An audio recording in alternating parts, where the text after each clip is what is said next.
Um dos julgamentos mais esperados da história recente do Brasil está acontecendo nesse momento, que é o mensalão dos crimes de maior desvio de dinheiro que já foram registrados no país. E que sai perdendo é sempre o eleitor, que acaba não entendendo como o dinheiro é administrado pelo poder.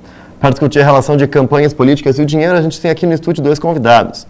É o coordenador de controle de contas do Tribunal Regional Eleitoral, Elton Sanches. Oi, Elton, tudo bem? Tudo bem. E o Guilherme Gonçalves, que é advogado e especialista em lei eleitoral. Tudo bem? E muitas vezes as campanhas que vemos na televisão ou ouvimos no rádio parecem ter custado muito dinheiro. Existe um limite para gastar esse dinheiro? Eu gostaria de saber se os candidatos têm um limite para gastar na campanha ou eles podem gastar quanto eles quiserem. O limite, na verdade, é fixado pelo partido. Como o Guilherme tinha colocado, existe uma lei, o texto da lei prevê que haja uma lei específica que traga o teto dos gastos eleitorais. Na ausência dessa lei, o que acontece é que os próprios partidos definem o teto para cada candidatura. Com base no teto autoestimado. É um valor assim, não aleatório mesmo. Não está na lei, não existe parâmetro em nada. É só alguma coisa como diz, eu acho que eu vou gastar 10 milhões para prefeito e cada vereador vai gastar 1 milhão. Alguma coisa dessa natureza. E é isso que fica estabelecido para todas as candidaturas. E ainda há a possibilidade de, através de um requerimento, com fundamentação ao juiz eleitoral, que se altere esse teto estabelecido para os gastos de campanha. Mas os partidos, eles partiriam de qual base, então? O custo da campanha. Mas a TV custa tanto. Então, vamos lá. Hoje a gente pode fazer um custo por programa. Você vai lá, quando você está compondo a sua coligação, você já sabe quantos minutos de rádio e TV você vai ter. Você já faz uma estimativa de custos. Isso é fácil de calcular. E eu sempre sugiro, custo real. Não fica inventando moda para dar uma de bonzinha, estou gastando pouco e depois faz caixa 2 e acaba levando uma punição pior. E aí eu vou ter o custo de TV, vou ter o custo de material impresso, contratação de cabos eleitorais de funcionários, deslocamento, gasolina, alimentação. A lei eleitoral elenca quais são os gastos de campanha que você pode fazer. E aí, com isso, você fixa o teto dos gastos que você pretende fazer. Mas o partido ele vai fixar para cada candidato ou para a categoria? Para cada cargo, Prefeito é um teto, vereador é outro teto específico para todos. Então, cada partido e coligação fixa o mesmo teto para todos os seus candidatos, a prefeito e a vereadores, ou a deputado estadual, federal, governador, senador e presidente da República. E isso não tem a ver com o tamanho do partido? Assim, quanto maior o partido, mais ele dispôs a investir, por exemplo? Sim. Tem a ver com a possibilidade. Na verdade, a gente está falando assim, gastos de campanha é orçamento. Para a gente traduzir em letras bem claras, para todo mundo poder entender, é mais ou menos assim. Eu tenho um casamento para ir, eu preciso comprar um terno, uma camisa, uma gravata, um sapato, um par de meias, entendeu?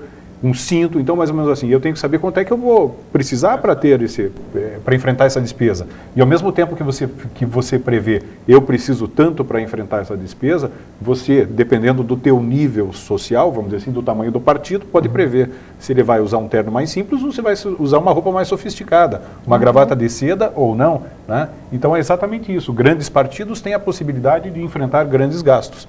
A gente tem mais uma dúvida das pessoas das ruas.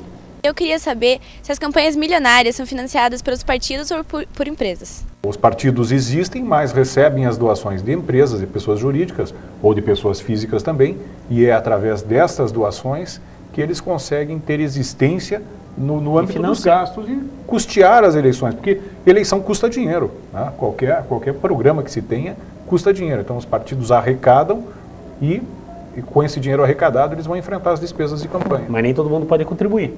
Preciso dizer que a legislação eleitoral brasileira, ela fixa, se eu não me engano, no artigo 28 da Lei 9.504, ela fixa categorias de empresas e de pessoas jurídicas ou de instituições e entidades que não podem doar.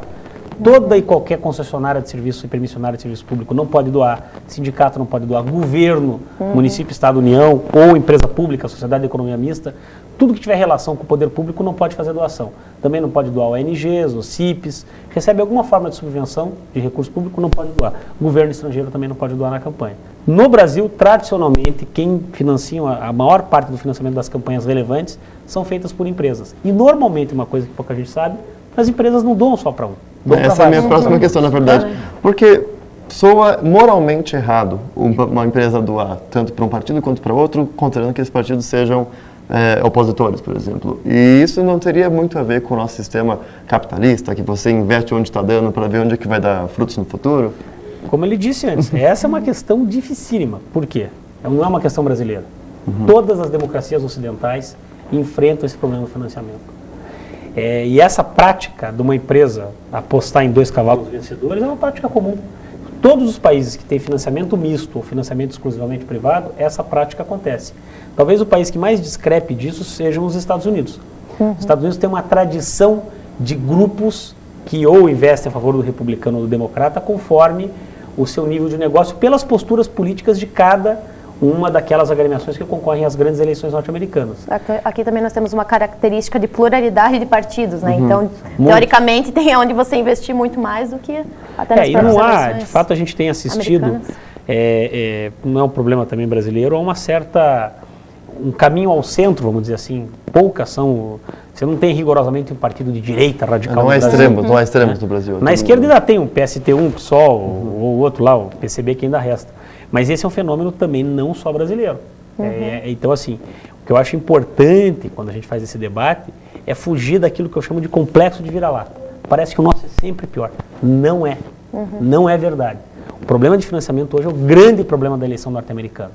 O Barack Obama, que foi uma campanha inovadora, ele conseguiu, e isso de fato foi algo que chamou a atenção, na primeira reeleição dele, que foi justamente a primeira eleição dele em 2008, quando ele concorreu contra o John McCain, ele conseguiu levantar quase 130 milhões de dólares através de doações de no máximo 100 dólares.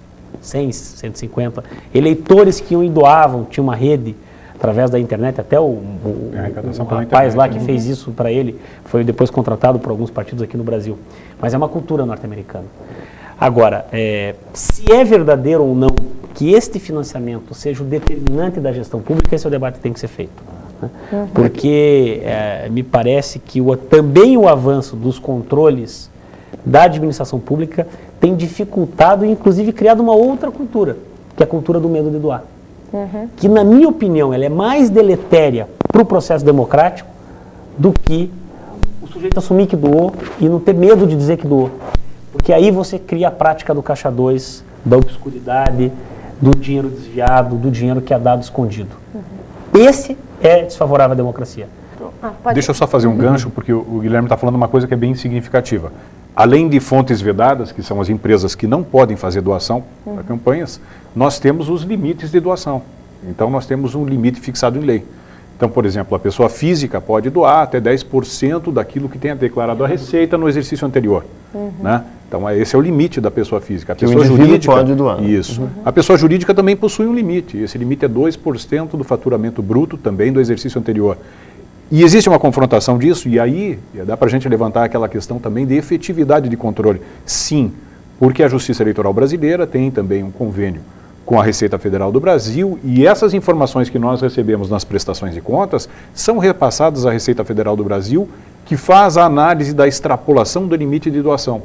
Em todo o país, no cenário nacional, em todo o país. Então, em havendo a extrapolação dos limites de doação, quer por pessoa física, quer por pessoa jurídica, existe um processo próprio movido pelo Ministério Público e que vai às consequências de apuração dessa extrapolação, gerando multa, gerando consequências outras graves. Então, aí gera aquele medo que você falou. Realmente, há uma repercussão, até porque no cenário brasileiro isso é novo, essa persecução de quem extrapolou os limites de doação.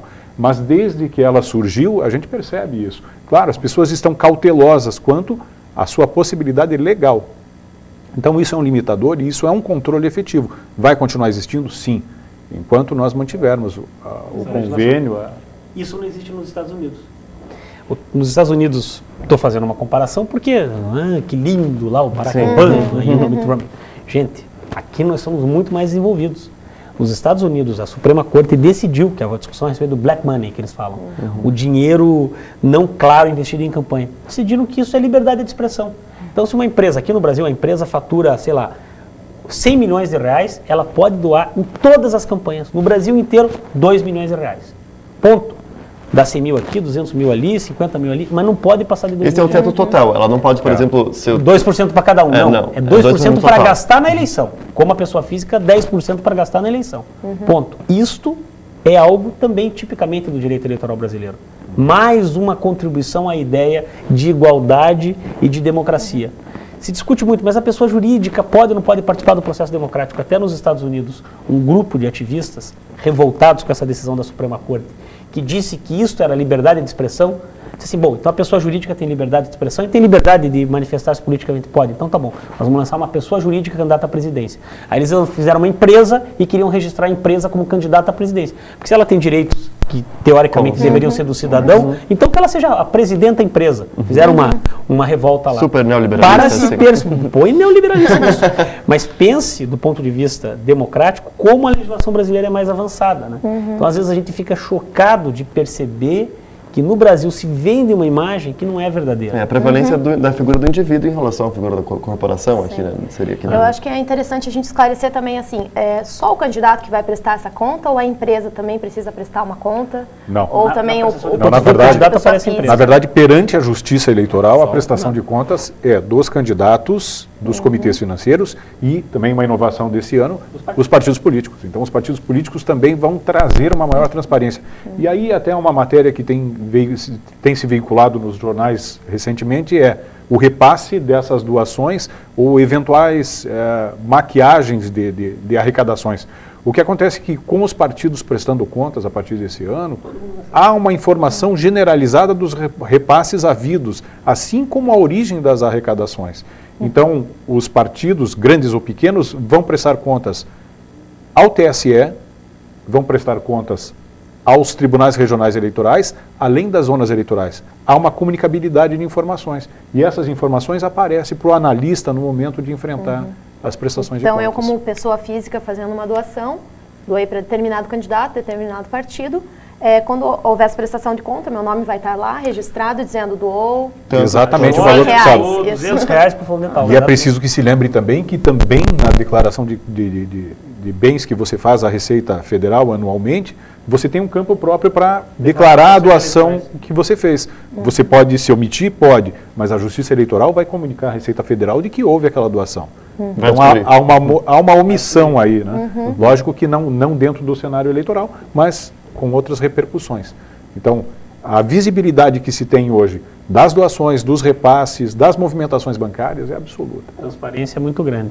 E pouca gente sabe disso, né? Porque a gente cria o mito que nós no Brasil vale tudo, de que tudo é caixa Nós estamos seguros em relação a essa verificação de essa doação, essas doações. Vou contar uma coisa aqui que pouca gente sabe. Tem uma resolução, sabe, COAF, Conselho de Controle das Atividades do Sistema Financeiro. A resolução é 3452. Eu chamo de resolução aterrorize quem quer fazer malandragem. Porque ele ampliou de 40 para 107 as hipóteses nas quais uma movimentação financeira é considerada atípica e gera a instalação do procedimento administrativo para verificar se não é lavagem de dinheiro, se é desvio de recursos. E dessas mais quase 60 ou 70 hipóteses, cerca de 30 são próprias de campanhas eleitorais. Então, às vezes o sujeito não queria declarar, não, eu vou pagar o advogado. Bom, se nunca pagou o advogado, o cara não vai bater lá. Tem gente olhando, então. Você pagou a gráfica, mas minha atividade eu nunca contratei nada da gráfica, misteriosamente naquela cidade. Então hoje não tem mais jeito. Hoje, quer trabalhar em direito eleitoral, trabalhe corretamente, doe corretamente. O grande problema é que agora nós instauramos uma cultura do medo, que é o outro lado da moeda. Sim, porque quando tem uma discussão em direito que a gente chama da hard law e da soft law. Que às vezes quando você põe a hard law, a lei dura, a lei muito violenta, ela acaba tendo um efeito contrário. O exemplo clássico que a gente tem no direito é a Chicago da década de 20. Foram acabar com a bebida alcoólica, a turma quer continuar bebendo. Qual é o resultado? Fizeram-se as grandes máfias, Al Capone, Luca Luciano, etc. Então, essa hard law, esse excesso de controle, às vezes acaba incentivando a cultura do caixa 2, porque o bandido sempre dá um jeitinho. Então, tá certo. Muito obrigado pela participação. Acho que a gente conseguiu esclarecer questões bastante polêmicas em relação muitas dúvidas dos eleitores. Dos eleitores também. Muito obrigado. Muito obrigada. Essa foi nossa conversa sobre o dinheiro e as eleições. No nosso próximo bate-papo, vamos abordar os partidos políticos. Participe das nossas conversas, mande dicas, dúvidas ou sugestões para o e-mail do tela1@up.com.br. De onde será que os partidos vêm? Para que será que eles servem? Será que a gente precisa de tanto partido assim? Será que um sistema bipartidário como nos Estados Unidos seria suficiente? Venha conversar com a gente no próximo programa.